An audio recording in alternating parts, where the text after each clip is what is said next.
Chapter 1. I did not find out my marriage was over in a courtroom or a confession. I found out because my husband sent me a message saying he had moved in with another woman, taken money from our joint account, and needed my signature to make it all clean. And in that moment, I realized this was not just betrayal. It was a test to see if I would quietly sign my name and carry the consequences for him like I always had. I was folding a stack of linen scarves when my phone vibrated on the counter, soft but insistent, the way it always did when the shop was quiet and my hands were busy.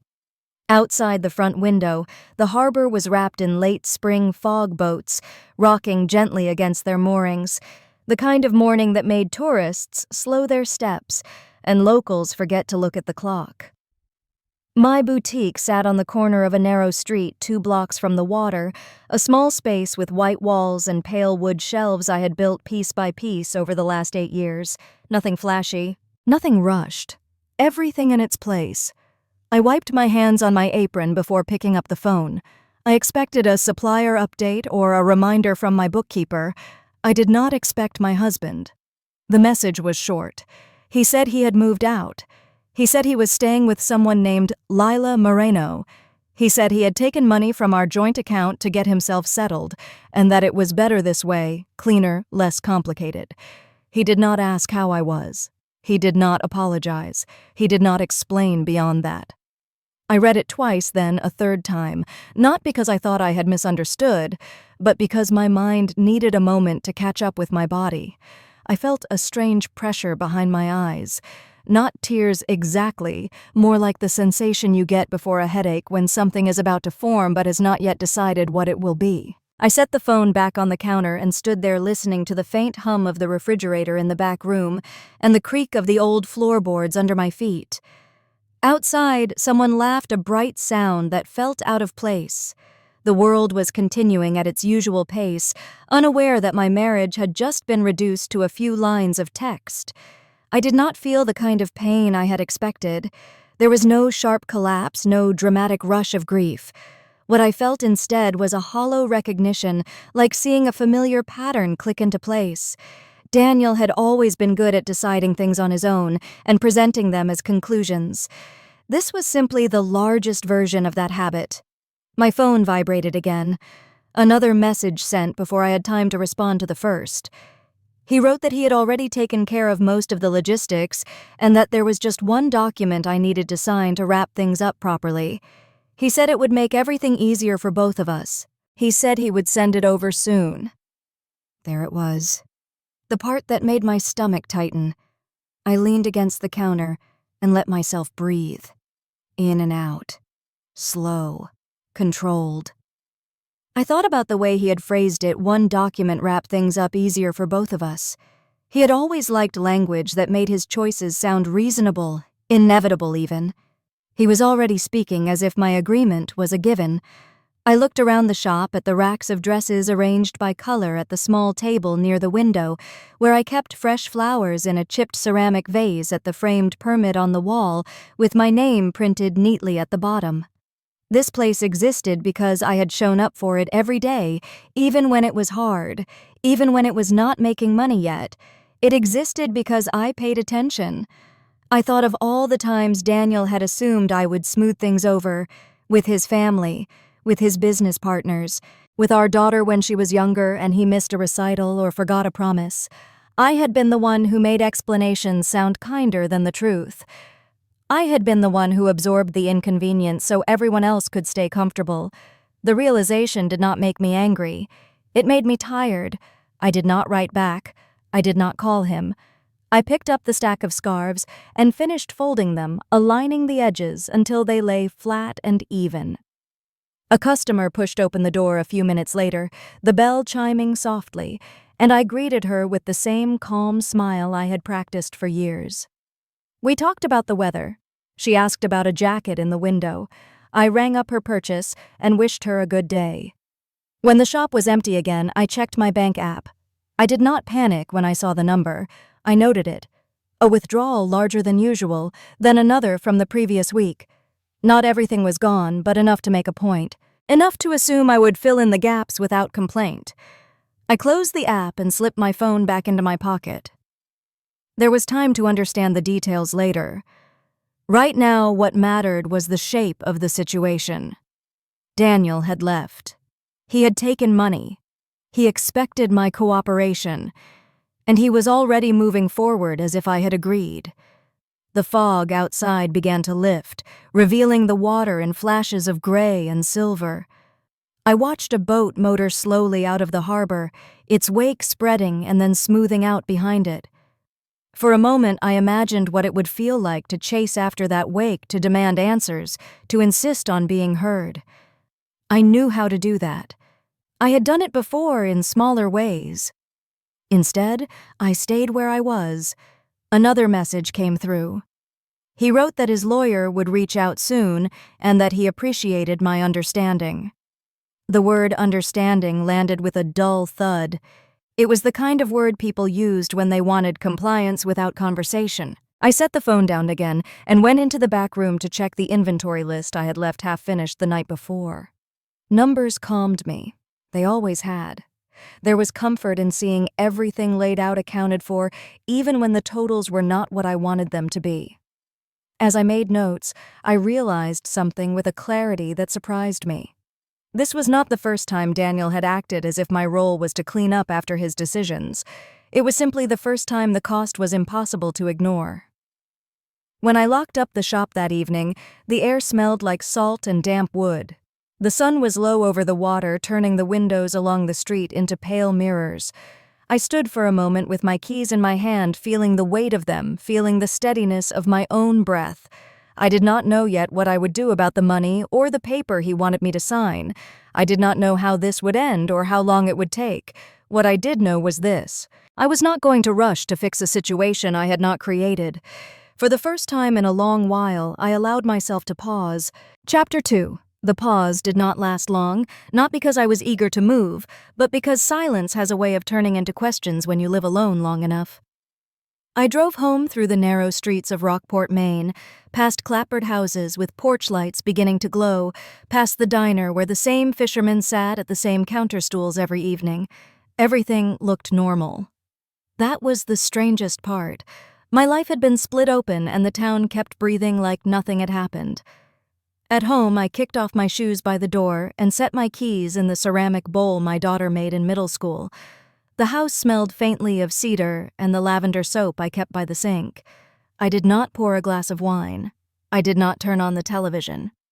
I stood in the kitchen for a moment, staring at the quiet, waiting for the wave of grief I thought would come. It did not. What came instead were numbers. When you have spent years tracking a household budget, you stop seeing money as something abstract. It becomes a language. It tells you what someone values, what they hide, what they assume you will tolerate. Daniel used to tease me about it in the beginning like it was a quirky habit. He would lean over my shoulder while I balanced the checkbook at the kitchen table and say, "You really enjoy this, don't you?" I would smile without looking up and say, "I enjoy knowing we are not about to bounce a mortgage payment." Back then, it felt like teamwork. We met in 2007 at a fundraiser in Portland, the kind of event where people held plastic cups of wine and pretended not to check their phones.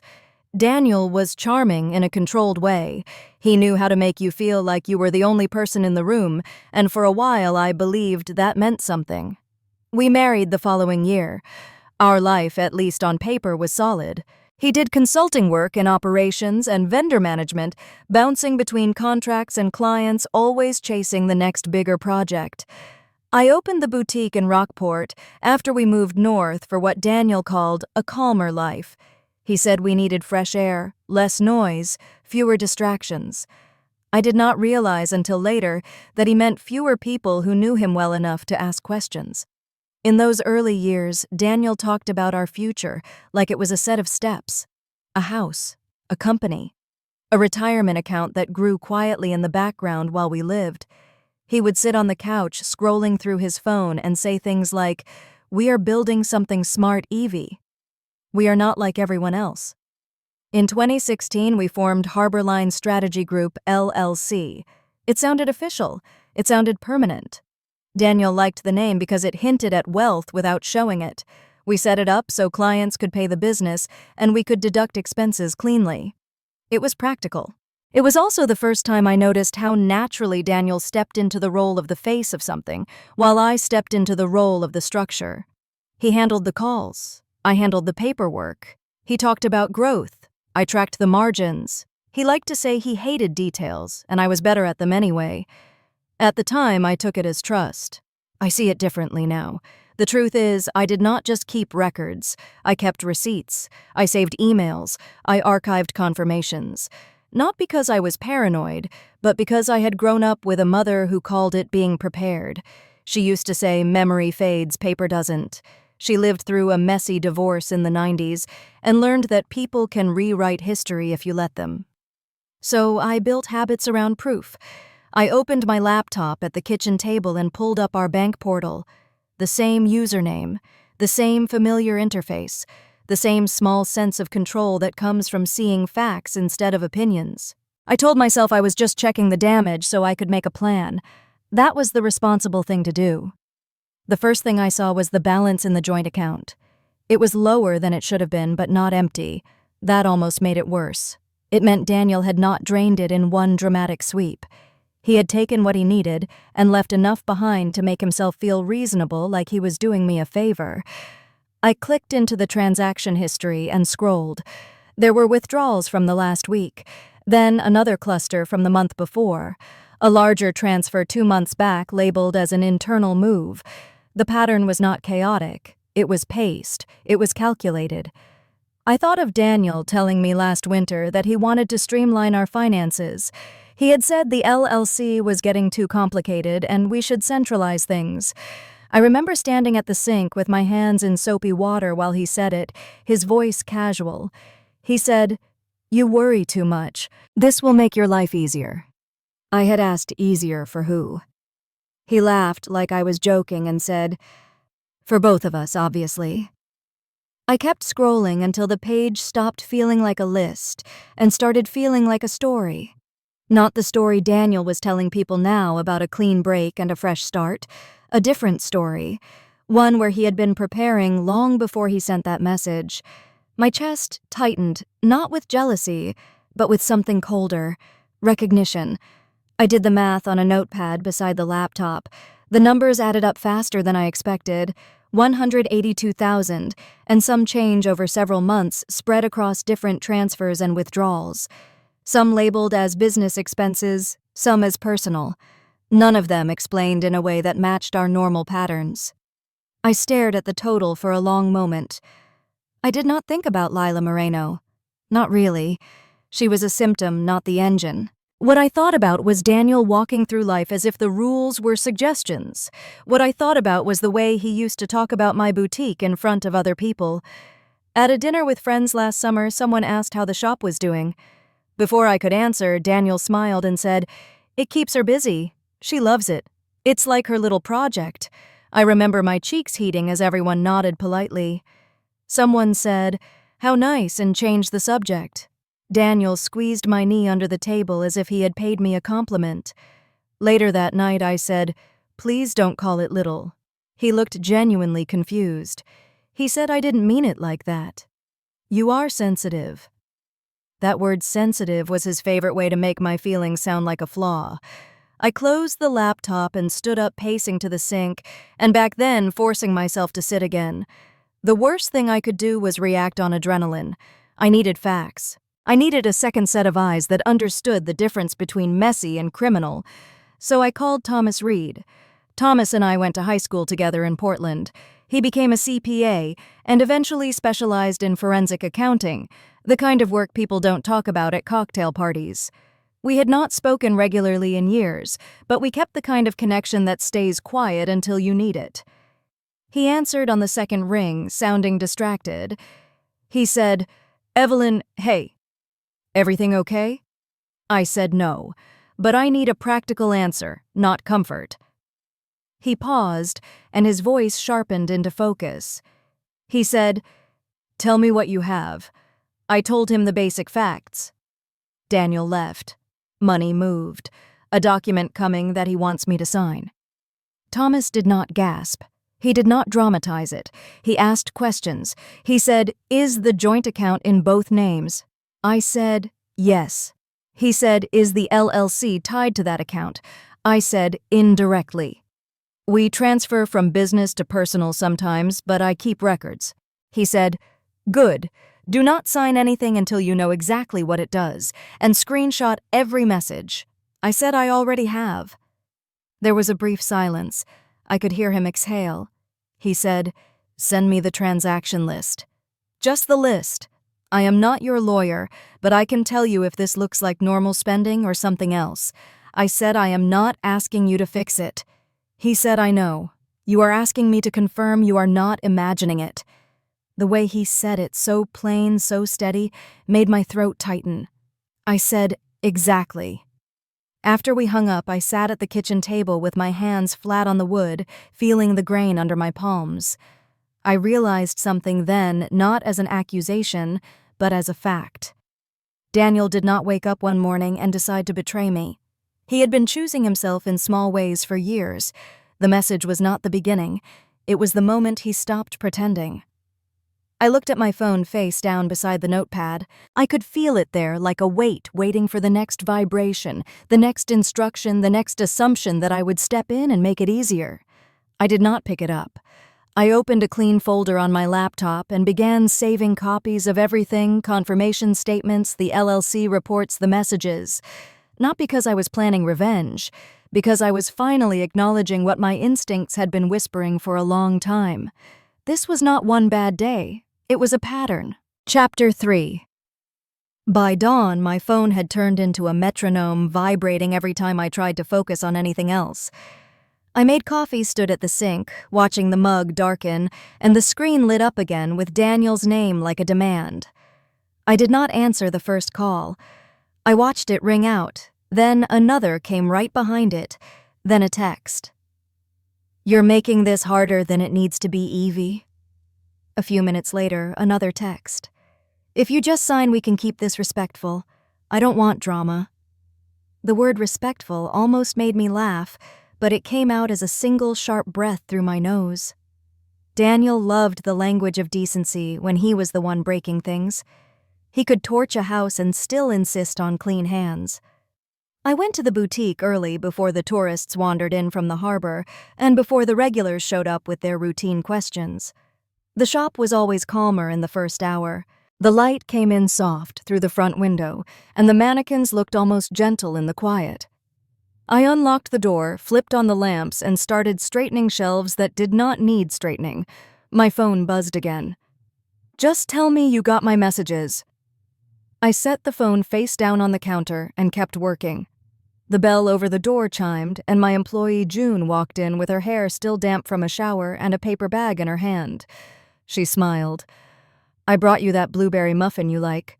I took the bag and tried to smile back. "Thank you. That's sweet." June paused, her eyes flicking to my face like she was reading something I had not said out loud. "Are you okay? You look tired." I could have lied. I almost did. But the truth had a weight to it that made pretending feel like extra labor. "I'm dealing with something at home," I said. "Nothing you need to worry about." June nodded slowly. "If you need me to handle the floor today, I can." "I'm fine," I said automatically, then caught myself. I made my voice softer. "I might take you up on that for a couple hours later." She gave me a small, understanding smile and went to hang her coat. The kindness in that moment stung more than I expected because it was simple and it was real. No agenda, no leverage. Around mid-morning, my phone buzzed again. This time, it was not Daniel. It was Marilyn Cross. My mother-in-law had always spoken in the careful tone of a woman who believed that good manners could solve anything. She did not yell. She did not curse. She just used guilt like it was a ribbon tied around every request. I stared at her name for a moment before answering, mostly because ignoring her would only make her more determined. "Hello, Marilyn." Her voice was sweet and practiced. "Evelyn, honey. I've been trying to reach you." "I've been at work," I said. I know," she replied like my job was a hobby she tolerated. "Daniel told me there's been a misunderstanding. He said you're upset." I kept my tone even. I'm not upset. I'm paying attention. There was a pause just long enough for her to recalibrate. Sweetheart, she said softer now, this is still family. People in town talk. You have a business. You don't want this turning into a spectacle. Spectacle, that was the word. Not hurt, not betrayal, not theft. Spectacle. I'm not the one making it public, I said. She sighed like I was being difficult on purpose. He's trying to move on with dignity. He said all he needs is one signature so everything can be clean. No fighting, no lawyers, just mature adults handling it properly. My fingers tightened around the phone. If it's so clean, why can't he explain it in writing? Marilyn's tone sharpened just a shade. Because you know Daniel. He hates paperwork. He's always relied on you for that sort of thing. Exactly. She said it like it was a compliment. Like my role had always been to carry the boring weight so he could stay light. I'll review whatever he sends, I said. Good, she breathed, relieved. Then she added, and Evelyn, please, don't punish him. He made a mistake. We all make mistakes. I ended the call politely, but my hand was shaking when I set the phone down. Not because of fear, because I could feel the trap closing. Everyone wanted the same thing from me, not truth, not fairness, compliance. At noon, I stepped into the back room to eat half the muffin June had brought me. I opened my phone again and saw a message request from someone I had not spoken to in years, a woman named Tara, who used to be part of our friend group in Portland. Hey girl, heard you and Daniel are going through something. If you need to talk, I'm here. Another message followed from a different number, a man Daniel used to do business with. Hope you're doing okay. Daniel says you're holding things up. You know how stressful transitions can be. Holding things up, like my consent was a traffic light he expected to control. My stomach turned. It was happening already, the story traveling through people who did not know the facts, shaped by whoever spoke first with the most confidence. Daniel was not just leaving. He was editing the narrative so that I would be the obstacle, not the person left behind. June knocked lightly on the doorframe. Evelyn, there's a customer asking about the cashmere wraps. I'll be right there, I said, and I took a breath before walking out. On the floor, I smiled. I explained sizes and colors. I wrapped purchases in tissue paper. I laughed at a joke I barely heard. I moved like someone who was fine, because that is what women do when the world expects them to keep the lights on. In the late afternoon, my daughter called. Olivia was 19, away at school in New Hampshire, and she rarely called in the middle of the day unless something was wrong. Mom, she said, and her voice was cautious. Are you okay? I'm okay, I said. I'm working. She hesitated.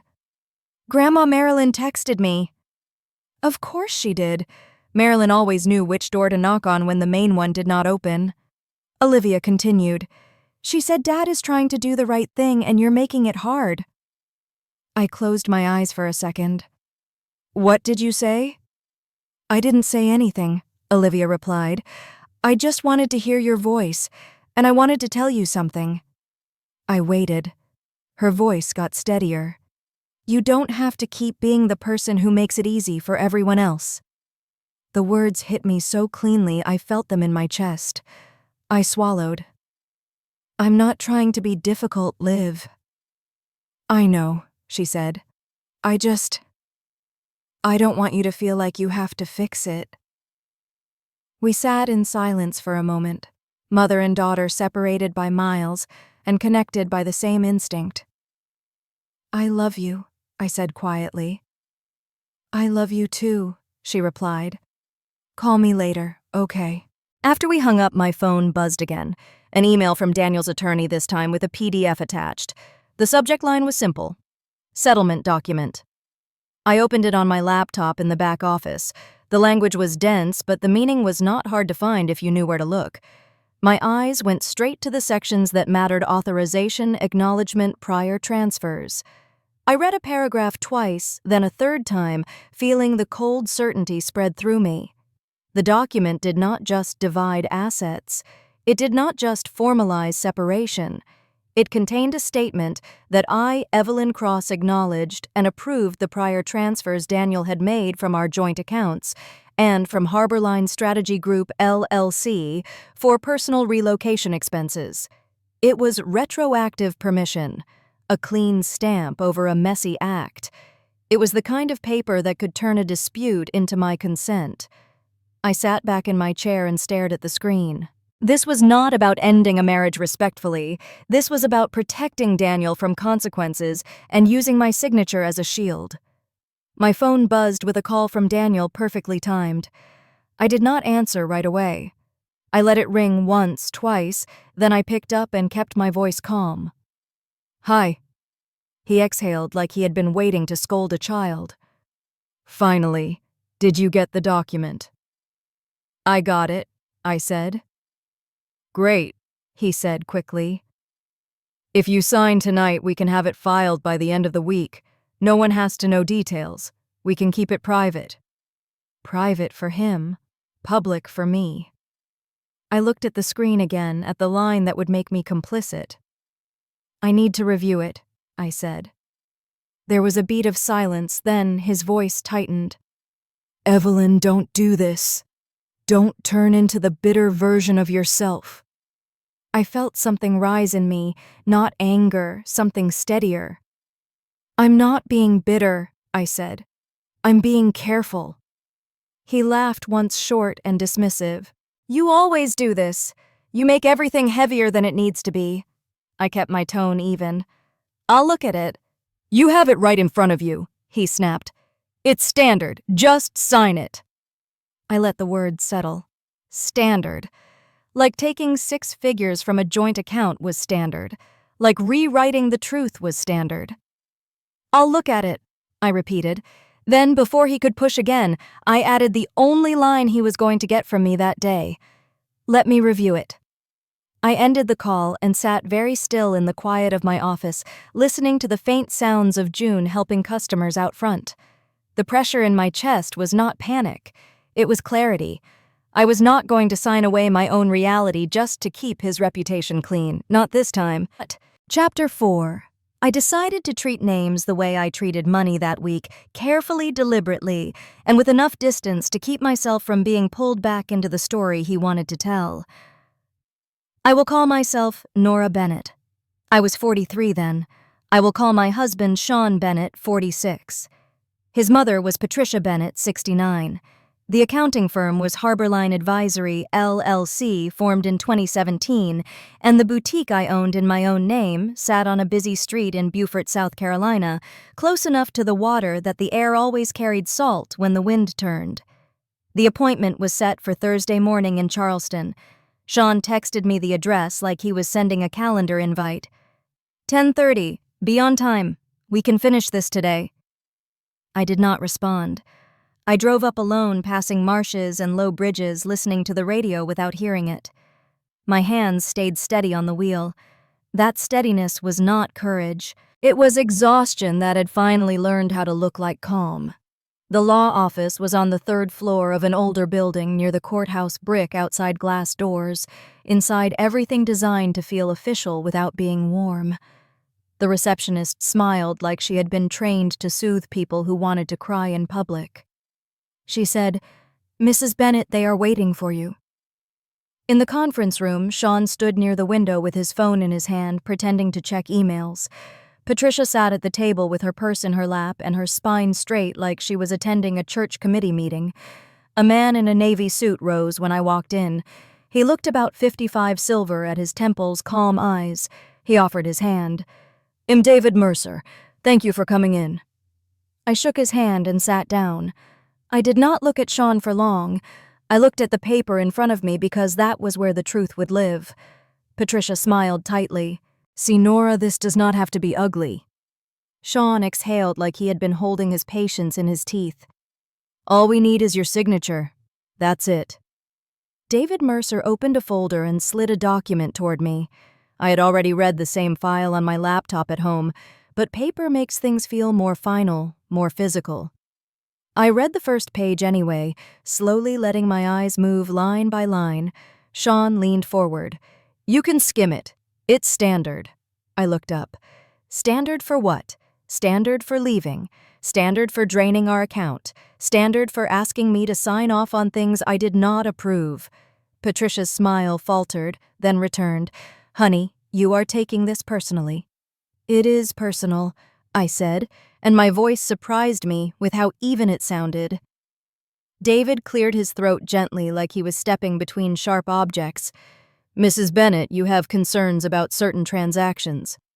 I nodded. I want to ask a few questions before we talk about signatures. Sean rubbed his forehead. For God's sake! I ignored him and looked at David. On what date did the first large transfer come out of the joint account? David glanced down at his notes. March 21st. I looked at Sean. Where were you on March 21st? Sean blinked, irritated. Working. Why does that matter? It matters because I was at our daughter's campus that weekend. You told me you were handling payroll for the LLC. You told me you needed extra funds for a vendor deposit. Patricia made a small sound of disapproval. Nora, you are nitpicking. I stayed with the facts. Second question. The document says I acknowledge and approve prior transfers made for relocation expenses. That language covers every transfer in the past 6 months. Correct. David hesitated for half a beat, then answered carefully. It acknowledges that you were aware of those transfers, yes. Sean jumped in quickly. Because you were aware. You handle money. You always knew what was happening. I felt a quiet heat rise in my chest, not rage, more like the sensation of a door closing. I was aware that money moved, I said. I was not aware that money was being removed to set up your new life. Patricia leaned forward, her voice soft but pointed. Do you hear yourself? New life. He is your husband. He is still family. People separate all the time without dragging each other through mud. I met her eyes. Then why am I here? If this is so clean, why do you need my retroactive approval? Sean's jaw tightened. He looked at David. Tell her this is normal. Tell her she is overreacting. David did not do that. He folded his hands and spoke with the calm of someone who had seen too many couples break. Mrs. Bennet, I need to be clear. The signature on this document is not just about a divorce timeline. It has legal weight regarding financial decisions. If there is any dispute later, this can be used to show you consented, Sean snapped. Dispute later. There won't be a dispute later if she just signs. I looked at David. Third question. If I sign and later the bank or the IRS questions those transfers, does this document put me at risk? David's eyes stayed steady. It could. It may be interpreted as your approval of transfers that might otherwise be challenged. Patricia's mouth tightened. David, you are making this sound worse than it is. He kept his tone neutral. I am answering her question. Sean's face flushed. This is ridiculous. Nora, you know me. I'm not some criminal. I did not argue with the word criminal. I did not call him names. I just asked the next question I had rehearsed in my head on the drive. When did you first speak to your bank about removing my access to the joint account? Sean blinked. I didn't remove your access. I pulled my phone from my bag and slid it across the table, showing him the screenshot from the bank portal that said my login attempts were blocked. I tried to log in on Monday. It was locked. That means someone called. Sean glanced at it and looked away. I asked them to tighten security. That's all. Patricia chimed in immediately. He did it to protect you.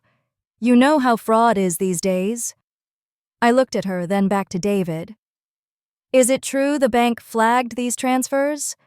David's expression shifted slightly, like he had hoped we would not get there yet.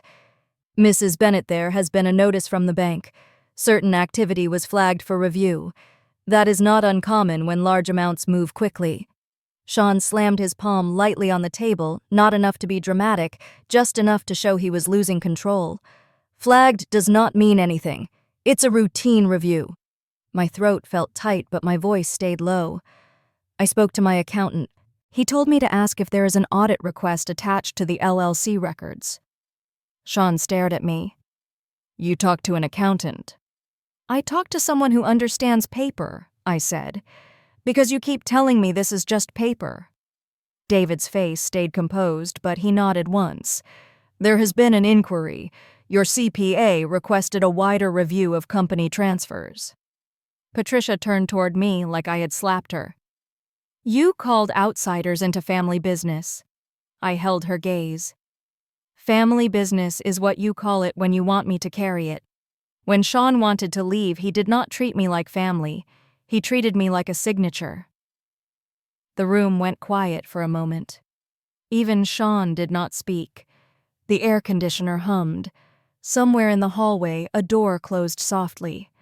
I slid the document back toward David. I am not signing this. Sean's head jerked up. What do you mean you are not signing? I did not raise my voice. I mean, no!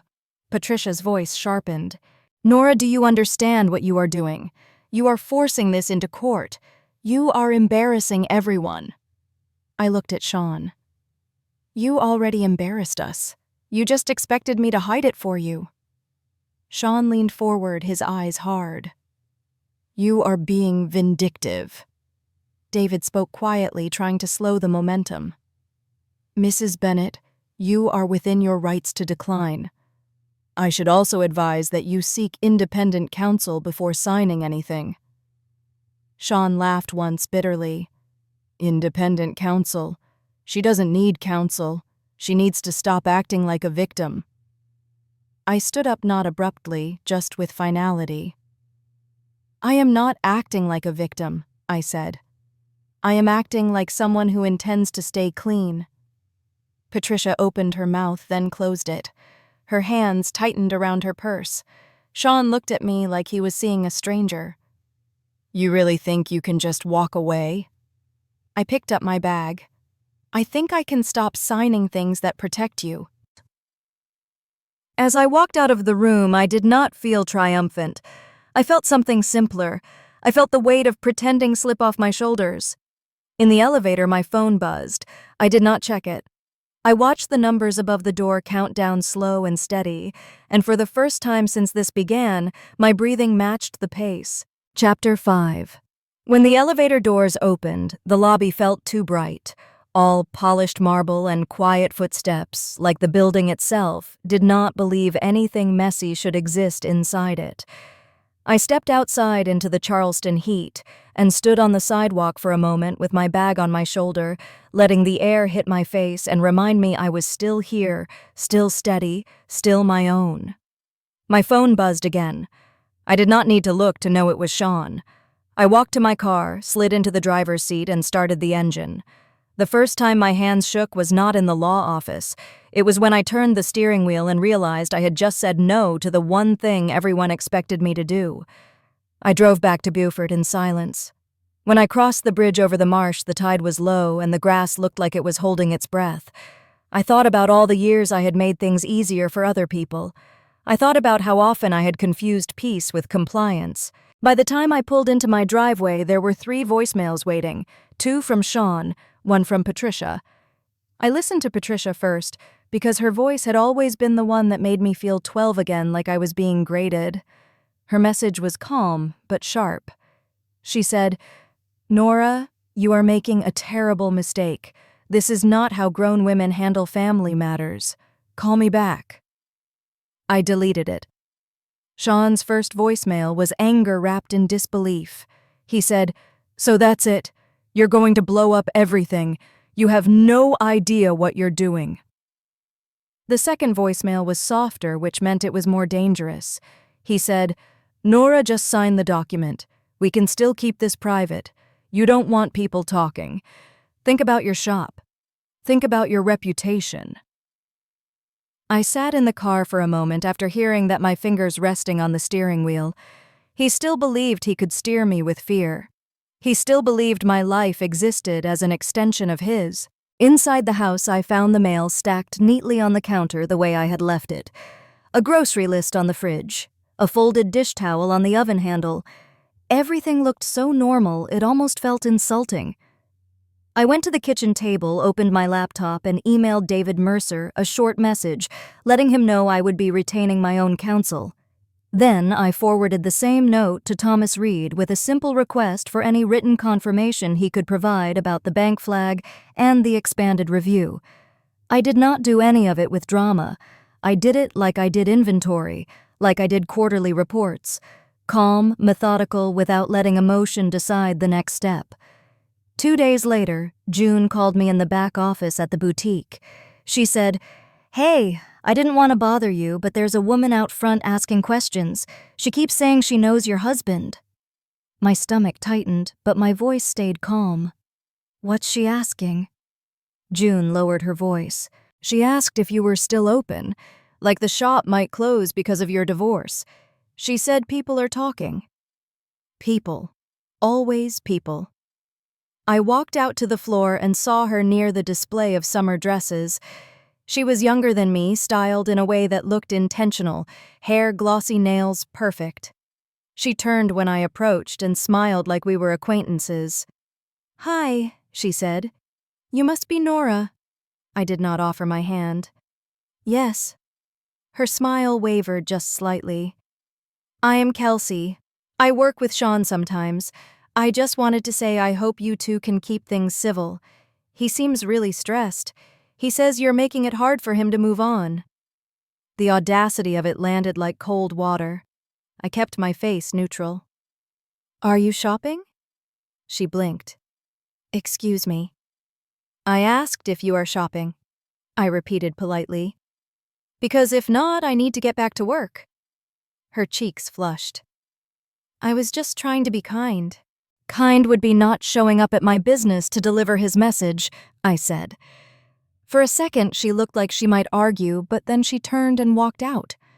The bell over the door chimed as if nothing had happened. June stared at me wide-eyed. "That was wild," she whispered. I exhaled slowly. "It's going to be a weird week. If anyone comes in asking personal questions, you can tell them we are open for business and nothing else." June nodded. "Got it." That night, I received an email from the bank. The subject line was neutral, but the content made my pulse slow instead of spike.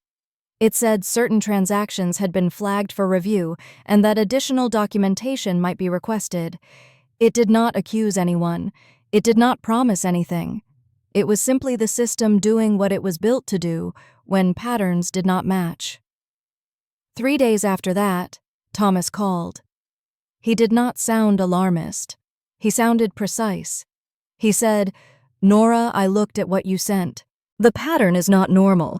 It reads like staged relocation, not shared expenses. And the business transfers are sloppy. Someone assumed no one would question them." I held the phone between my shoulder and ear while I wiped down the counter at home, the domestic motion grounding me. I asked, "What happens next?" He said, "The bank asks questions. The LLC records get pulled. If Sean used business funds for personal relocation, that's not just a marital issue, that's a business issue. And if he tries to claim you approved it, he's going to want your signature more than ever." I stared at the sponge in my hand. "He doesn't have it." Thomas paused. "Good. Keep it that way." A week later, Patricia stopped calling. It did not happen dramatically.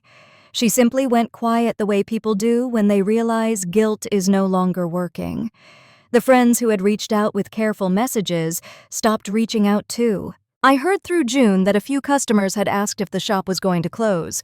June gave them the line we practiced. "We are open for business." Nothing else? And the shop stayed open. It did more than stay open. It steadied me. I found myself breathing easier when I walked through the door each morning. The racks looked the same. The orders still came in. The numbers on the sales report did not care about Sean's opinion or Patricia's disappointment. They cared about reality. I realized I had built a place where reality mattered. About 3 weeks after the meeting in Charleston, Sean texted me late at night. "This is getting out of hand. Lila is freaking out. She didn't sign up for audits and attorneys. Fix this." I stared at the message for a long moment, not because I was tempted, because the phrasing was so familiar. Fix this. He still believed my role was to clean up his mess. I did not respond. The next morning, David Mercer emailed again, this time with a different tone. He asked if I would be willing to provide a statement regarding the disputed transfers and whether I had ever authorized them. He did not try to pressure me. He simply asked for facts. I replied with 2 sentences. I had not authorized the transfers. I would not sign any document stating otherwise. When I hit send, I felt something unclench in my chest. That was the moment I understood the real shift. I had spent years thinking love meant smoothing things over. I had confused endurance with loyalty. I had called it being the bigger person when it was really just being the easier person. Walking away from that role did not make me cruel. It made me honest. A month after Sean left, I sat in the boutique office after closing the lights low, the street outside quiet. I did not feel victorious. I did not feel like I had won. I felt clear. Like a fog had burned off and revealed the shoreline. I thought about Olivia, about what she would remember from this season of our lives. I hoped she would remember not the conflict but the boundary. The moment her mother stopped signing away her own safety to protect someone else's image. I closed my laptop and listened to the quiet for a moment. Not the lonely kind, the settled kind. The kind that tells you no one is pulling on you. Before I turned off the office light, I held on to one simple truth. I did not destroy my family. I stopped carrying it alone. If you have ever been pressured to keep the peace by signing your name on something that felt wrong, I want to know this. How many times do you think a person should be expected to say yes before they are allowed to finally say stop?